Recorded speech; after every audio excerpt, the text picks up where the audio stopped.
আসসালামু আলাইকুম, কেমন আছেন? আলহামদুলিল্লাহ। দরজাটা লাগিয়ে দেন, বসেন, আপনি এখানে বসেন। আসসালামু আলাইকুম। ওয়ালাইকুম আসসালাম রহমতুল্লাহ।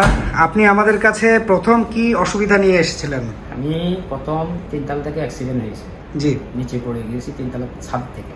জি আমি ওই মেরু ভেঙে গিয়েছিল, হাঁ ফেটে গিয়েছিল, বাম পায়ে কোনো শক্তি পাচ্ছি না, এবং বেডশিটে আমি শুয়ে আছি, বিছানায় শুয়ে আসছিলেন? বিছানায় শুয়ে আছি, এবং আমি ওই অবস্থায় আপনাদের কাছে আসছি। আচ্ছা, এবং এখান থেকে যখন অপারেশন হয়ে যায় তখন আপনি বিছানায় শুয়ে গিয়েছিলেন, তাই না? জি, আমি তখনও অ্যাম্বুলেন্সের সিটে করে শুয়ে গিয়েছি। আচ্ছা, আজকে অপারেশনের কয়েক মাস পার হয়ে গেছে, এর মধ্যে আপনি ফিজিওথেরাপি নিয়েছেন, ব্যায়াম করেছেন, চেষ্টা করেছেন।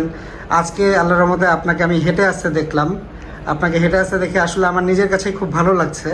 তো আপনার এই কষ্টের সময়টা পার করে আজকে যে আপনি হাঁটতে পারছেন, আমাদের এখানে চিকিৎসা নিয়ে আপনার অভিজ্ঞতাটা কেমন একটু বলেন। আলহামদুলিল্লাহ, আল্লাহ পাক রব্বুল আলামিন আপনাদের উসিলা আমাকে অনেক সহায়তা করেছে, এবং আপনাদের সাধ্য পরিমাণ আপনারা আমাকে যতটুকু চেষ্টা দিয়েছেন আমি ঠিক তেমনি চেষ্টা পরিমাণে মানছি।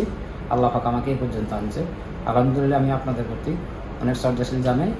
আশা করি সবাই যেন আপনাদের প্রতি এইরকম অসহায় মানুষজন আসলে আপনারা যেন ওদেরকে চিকিৎসা দিতে পারেন। আল্লাহ তাআলা যেন আপনাদেরকে ওই রহমত দান। ইনশাল্লাহ। আর অনেক সময় অনেক রোগীর লোকজন বলে যে একবার পঙ্গু হয়ে গেলে পা নাড়াইতে যারা পারে না তাদের অপারেশনের পরে আর কখনো পা ঠিক হয় না। আপনি নিজে বিছানায় শোয়া ছিলেন, আপনি পা নাড়াইতে পারতেন না। আপনি এরকম মানুষদের জন্য তারা যেন সঠিকটা বুঝে সেটার জন্য যদি কিছু বলতেন। ইনশাল্লাহ, যদি ডাক্তারের পরামর্শভাবে যদি সে নিয়ম মেনে চলে, ইনশাল্লাহ সে আগে সাবেকে ফিরে আসতে পারবে। জি যদি সে ওই নিয়মটা না মেনে চলতে পারে তাহলে কিন্তু ওই যে ডাক্তারের বদনাম হবে। জি কিন্তু এটাতে ডাক্তার দায়ী নয়।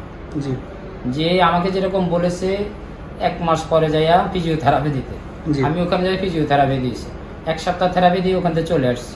বাকিটা আমি প্রতিদিন নিজেরটা নিজে থেরাপির মতন ওনারা যেরকম টাইম টু টাইম করতো আমি তেমনিভাবে ব্যায়ামটা করছি। জি ইনশাল্লাহ আমার দোনো পাও ফিরে আসছে। ঠিক আছে, আপনাকে অনেক ধন্যবাদ আমাদের সাথে কথা বলার জন্য। আল্লাহ আপনাকে সুস্থ রাখুক, আমাদের জন্য দোয়া করবেন, আমরাও আপনার জন্য দোয়া করব। আলহামদুলিল্লাহ, আল্লাহ পাক যেন সবাইকে সুস্থতা দান করে, সবাইকে যেন ঈমানের সাথে চলাফেরা করার মতো তৌফিক দান করে। জি, আসসালামু আলাইকুম। আসসালামু আলাইকুম।